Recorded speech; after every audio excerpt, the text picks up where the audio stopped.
She was eating cake when I knew it was over. Not just any cake. Some overpriced hazelnut mousse thing with a flower on top. The kind she used to make fun of when we were broken honest. She took a bite, smiled, licked the spoon. That stupid, delicate way she always did when she wanted to look effortless. It was surreal, honestly. Watching her from 2 tables over, just being her. Laughing, leaning in, elbow on the table like she wasn't raised better. Wearing that green dress I hadn't seen in over a year, the one she claimed she gave away. I didn't know what I expected when I followed her that night. I didn't even know I was going to do it until my hands were already shaking, gripping the steering wheel like it owed me an explanation. Her texts had been colder lately. One-word answers. Ghosted dinner plans. You don't need a lie detector when you've been married for 8 years. Her silence screamed. But still, this wasn't what I wanted to see. I thought I'd catch her in some harmless flirt. A conversation too long at a bar. Something I could get angry about, fight over, maybe win. But instead, I got comfort. Familiarity. Like she knew this man. Like they had inside jokes I'd never hear. I didn't even recognize myself in the window's reflection. I sat there, invisible, with my hands under the table because they wouldn't stop trembling. Not from anger. From shame. Because somehow, I still loved her. Or maybe I loved the version of her that existed only in my memories. The one who danced barefoot in our first apartment, holding a bowl of instant ramen like it was a Michelin-starred meal. She didn't look back once. That hurt the most. I wrote the note with the pen they gave me for the bill. I didn't plan it. I just did it. For words, like a whisper from someone already fading. Don't come back. Ever. No name. No explanation. She hadn't seen me. Not yet. But she would. And when she found that note, she'd know exactly who left it. And exactly why. The waitress had just cleared their plates when I made my move. I waited until she reached into her purse, probably for lipstick or that old compact mirror she always pretended not to be vain about. And I walked past their table like I was heading to the restroom. My legs were stiff. My knees didn't want to bend. I wasn't sure I was breathing properly. But I didn't pause. I didn't look at her. I just dropped the folded napkin with the note on her empty chair and kept walking. I didn't even use the bathroom. I just stood in the hallway, palms pressed against the cold wall, listening to the clinking of glasses and the rise and fall of voices. All blurred like the world was underwater. My heart was in my throat. It wasn't courage that pushed me to do it. It was exhaustion. I was tired of pretending I didn't notice the late-night calls with her phone face down. The new passwords. The perfume that smelled expensive and not like me. When I came back out, I took the long way around the dining area to return to my seat. She hadn't seen me, but something had shifted. She was holding the napkin, unfolding it slowly like it might be a check or a number from a stranger. I saw her lips part just slightly. I saw her blink 3 times, fast. Her eyes flicked toward the empty chair, then swept the room, searching. I kept my head low, hand over my mouth, pretending to read the dessert menu. I knew she recognized my handwriting. I wrote her dozens of notes over the years, post-its on her steering wheel, little cards in her lunch bag when she still packed one. But this one wasn't sweet. It wasn't hopeful. It was a tombstone. For words, scratched in black ink, like an obituary for our entire history. The man with her leaned in and asked something. She didn't answer, just stared at the words like they were in a language she couldn't translate. And for a second, I saw it, that flicker of panic. The smile she had all night vanished, like someone hit a switch. She stood up too quickly, knocking her fork to the ground. He looked confused, almost annoyed, but he followed her when she grabbed her purse and rushed toward the back exit. I stayed seated. I don't know why I didn't follow. Maybe because I was afraid of what I'd hear. Or maybe because part of me was done fighting. I just watched her disappear into the alley behind the restaurant, her heels too loud against the pavement, like she didn't care who heard. And in that moment, I realized something that made my stomach twist. She wasn't scared because I was angry. She was scared because she thought I was finally done. And the truth? I didn't even know if she was right. She didn't come home. I waited longer than I should have, lights off, sitting on the couch in the dark like some cliché horror movie husband. My phone screen lit up once, twice, then 5 times in a row. Same name every time. No voicemail. No texts. Just her calling like a woman who didn't know which version of me she'd get if I answered. I didn't. Around midnight, I finally left the living room and walked into the kitchen. I stood in front of the open fridge for 5 whole minutes, not even hungry, just needing the cold to numb something. Anything. Her half-used oat milk was still there.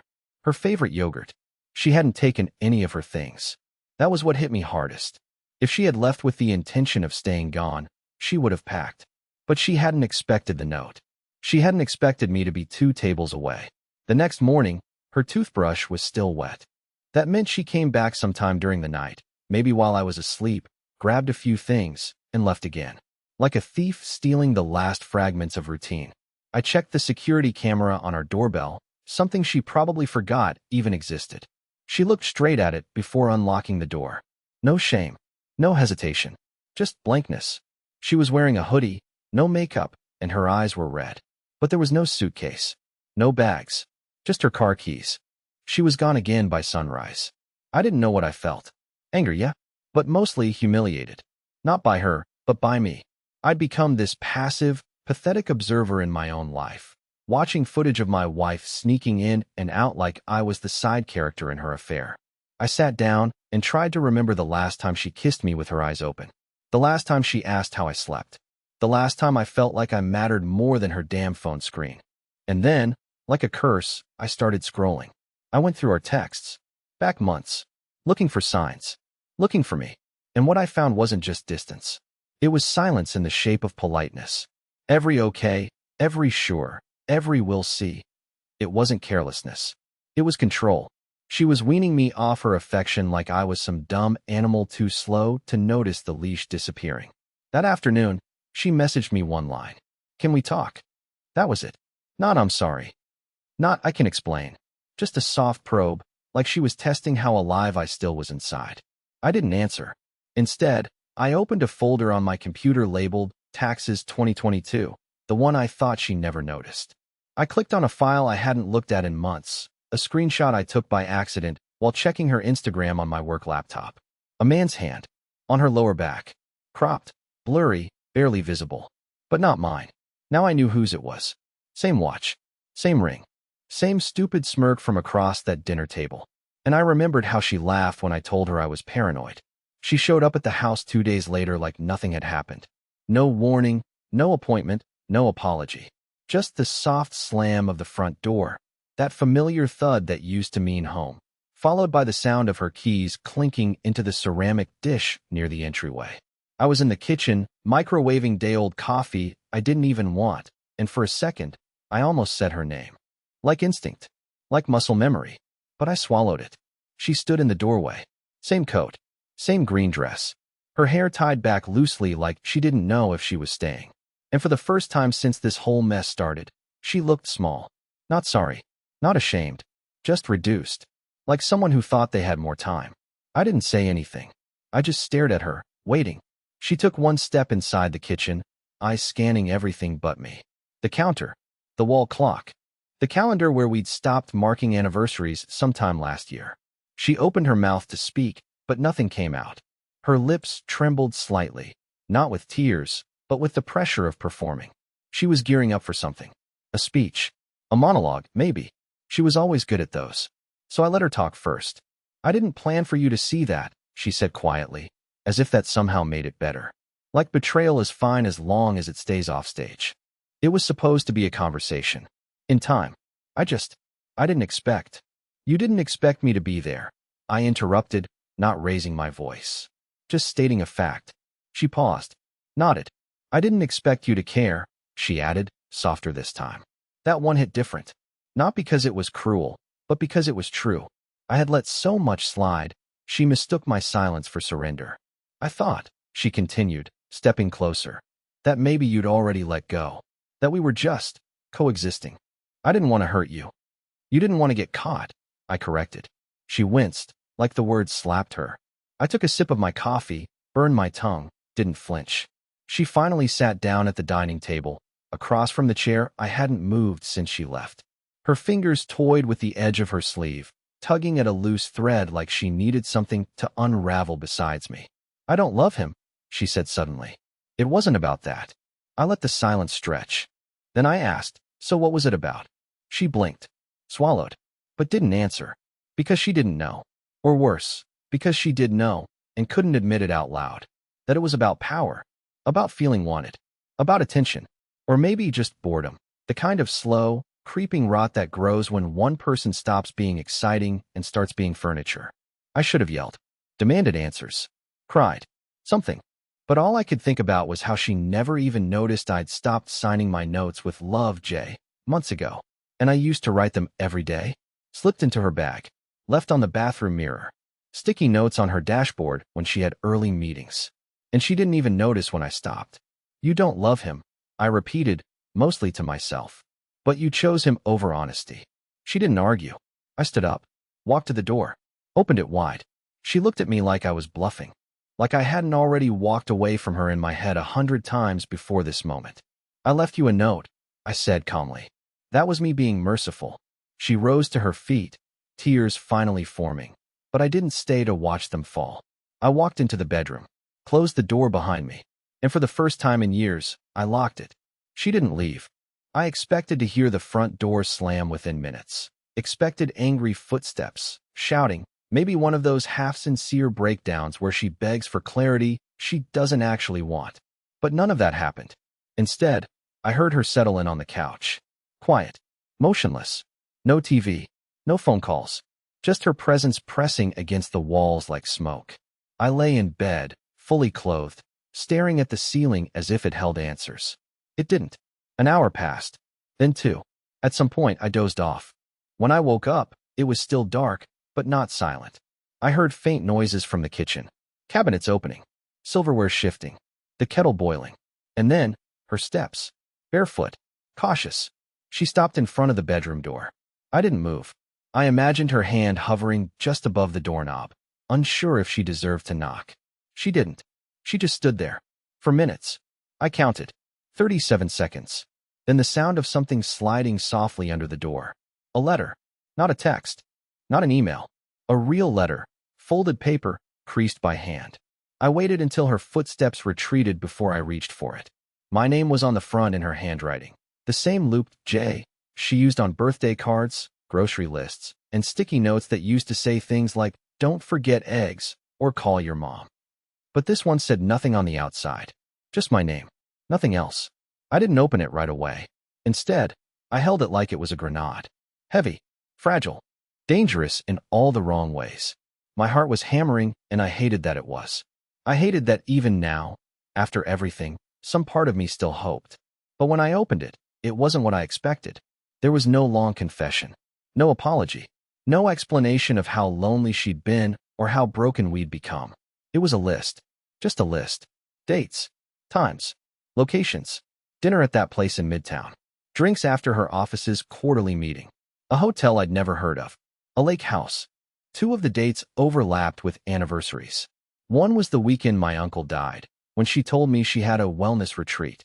I read each line twice. Not because I didn't understand, but because my body refused to absorb it. She'd written it all down, every time she cheated on me. And then, at the bottom of the page, small, almost too light to see. I didn't want to lie anymore. I sat on the floor with the letter for over an hour. Not crying, not shaking, just empty. Because this wasn't her asking for forgiveness. This wasn't guilt. This was a ledger, a confession designed not to be forgiven, but remembered. And the worst part? I felt like I was supposed to thank her for it. Like she'd given me something. Like I was lucky she didn't let me die wondering. But I wasn't grateful. I was humiliated. I had spent years trying to protect a house that had already been burning. And now all she wanted was to hand me the ashes and say, "Look, at least I didn't pretend." I folded the letter back up and put it in my sock drawer next to my passport. Not because I wanted to keep it, but because I wanted to remember how far I'd let her go without consequence. And maybe because, deep down, I already knew. This wasn't the end. It was the beginning of something worse. I started talking to myself. Not out loud. Not in the way that's obvious to others. More like internal arguments that never stopped. They ran under everything like a broken faucet I couldn't shut off. I'd be brushing my teeth and suddenly I'd hear it again. You knew she was slipping away. I'd be in line at the pharmacy, zoning out, and my brain would whisper. You gave her space when she needed a wall. I wasn't defending myself anymore. I was prosecuting. Every kindness I'd ever given her was now evidence of weakness. Every time I didn't ask where she was, every time I cooked dinner for 2 when she canceled last minute, it wasn't patience. It was surrender. And worse, I had confused it for love. And maybe, just maybe, I had trained her to stop respecting me. I kept the letter in the sock drawer for a few days before I moved it. Not out of shame, but because I realized I was checking it too often. Like a wound I couldn't stop scratching. I knew every date on that list by heart now. I knew what I was doing during each one. On March 12th, she was in a hotel. I was at the DMV renewing her registration. On June 2nd, she was at a lake house with him. I was replacing a broken faucet in our kitchen, sweating for hours because I wanted her to come home to a working sink. The absurdity of it all made me feel like a ghost in my own marriage. Then came the worst day, not because of anything she said or did, but because I woke up one morning and felt nothing. No rage, no heartbreak, no sadness, just silence. A strange, unfamiliar quietness in my chest, like someone had cut the wires to my emotions and walked away with the fuse box. She texted me that day, "Can I come by to pick up a few things?" And I said, "Sure." No punctuation, no coldness, just indifference. That scared me more than anything. She came in quietly, didn't touch anything she didn't need. Took some clothes, some books, a half-used bottle of the serum she used every night for her skin. I sat at the dining table, pretending to scroll my phone, watching her from the corner of my eye like she was a stranger robbing the place. When she turned to leave, she paused, looked at me like she wanted to say something, but stopped. "I didn't mean for it to go so far," she said finally. I should have told her that sentence was worthless, that when you cross certain lines, there's no such thing as not meaning to. But I didn't. I said, "Okay." And she stood there, waiting. For what absolution? A fight? A memory? I don't know. But I gave her none of it. She left, and I sat there for what felt like hours, still holding my phone, screen dark, pretending to scroll. Like maybe, if I stayed still long enough, the truth would rewrite itself. But it didn't. Because the truth is, I didn't stop her. I didn't fight for her.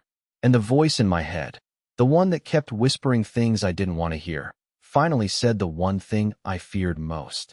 "Maybe you deserved it." It had been 12 days since she left for good when her sister called me by mistake. At least, that's what she claimed. Maybe her thumb slipped. Maybe muscle memory reached for my name when she meant someone else's. But when I answered, she hesitated. Just long enough to make it weird. "Oh," she said, too casually. "I meant to call, sorry. Wrong button." But I didn't hang up, because her voice sounded strange. Tight, like she'd swallowed something sharp and couldn't spit it out. And for a moment, we just sat in silence. Two people connected only by the wreckage of the same woman. Then she sighed. "I didn't know you were back in town." Back. I hadn't left. I told her that. Quietly. Confused. She went even quieter. "You didn't go to Chicago with her?" And just like that, 1,000 tiny alarms started ringing in my head. Chicago. She said nothing about Chicago. She told me she needed space. That she was staying with a friend nearby, someone from her gym. She didn't mention an out-of-state trip. Definitely not one with a man whose name I still didn't know, because she never had the decency to say it out loud. I felt my hand gripping the phone tighter. My chest burning, not with rage this time, with humiliation. Again, "She didn't tell you." Her sister murmured, more to herself than to me. "God, I'm sorry. I thought you knew." I said nothing. Because what could I say? That I was used to finding out things last. That I had become fluent in betrayal, fluent in silence, fluent in all the ways someone can pretend you're still part of their life when you're really just a memory taking up space in their closet. "I shouldn't have called," she said. She told me not to talk to you." I nearly laughed. That was the part that made sense. Of course I was off limits. A loose thread. A walking reminder of the parts she didn't want anyone else to see. But it was too late now. I had a new piece of the puzzle, and no one left to lie to me about how it fit. After we hung up, I didn't move for almost an hour. I just stared at the framed photo on the shelf, the one from our 3rd anniversary trip to Vermont. She was kissing my cheek. I was smiling. And behind my smile was the beginning of the same stupid silence that had let all of this happen. Chicago. That meant hotel rooms. Dinners. Flights I didn't know she booked. Time stolen from our life so she could rehearse a better one with someone else. And all I could think was, did she use our shared credit card? The thought made me nauseous. I opened my laptop, logged into the bank, started scrolling. And there it was. 3 charges. Boutique hotel. Room service. Wine bar. All on the card that still had my name on it. She hadn't even bothered to hide it. Not really. Because she thought I wouldn't look. Because she assumed I'd stay small. Stay polite. Stay manageable. That night, I didn't sleep. I started writing. Not a letter. Not a message to her. I wrote everything. From the first moment I knew something was wrong to the second her sister let the word Chicago fall out of her mouth like it meant nothing. I wrote the restaurant, the dress, the note on the napkin, the nights on the couch, the list in the sock drawer, the call, the wine bar. I wrote it all. Not for her. For me. Because the truth is, I was never going to get closure from her. And I was done begging for it. I found the napkin again last week. Crumpled, yellowing at the edge, buried in the back of a drawer I hadn't opened in months. I don't even remember why I kept it. Maybe I thought it'd be proof, a souvenir from the night everything shattered. But as I held it now, it looked different. Smaller, sadder, less like a warning, more like a whisper from a man I barely recognized. Don't come back. It hit me then. That note was never really for her. It was for me. A line in the sand. The first time I ever told someone, out loud, that I deserved better and actually believed it. Because for years, I accepted crumbs and called it a feast. I stayed quiet, thinking patience would save us. I thought if I loved hard enough, if I stayed good enough, she'd remember the man she married. But love isn't a rescue mission, and I stopped wanting to be rescued. I didn't see her again after that last visit. No dramatic scene, no final goodbye. She left some things behind, a jacket, a few books, an old phone charger. I packed them into a box and dropped them off at her sister's with no note, no explanation. Just clean edges. No more soft exits. I never opened the letter again. Instead, I started doing small things that felt like mine. Repainting the guest room. Cooking meals for one without feeling embarrassed. Taking long walks at night without checking my phone. I even took a trip, alone, to the mountains, where I spent 3 days in complete silence. And in that silence, something happened. I stopped waiting to be chosen. I started choosing myself. It wasn't sudden. It wasn't cinematic. But it was real. I didn't forgive her, not in the way people write about online, wrapped in neat bows. But I let go of needing her to make it right. I no longer needed an apology to move forward. One morning, I woke up and realized I hadn't thought about her in 3 days. 3 days without replaying her voice. Without checking old photos. Without wondering where she was or who she was with. And I smiled. Not the sad kind. Not the bitter kind. Just peace. Not because she came back. But because I didn't want her to. Not anymore.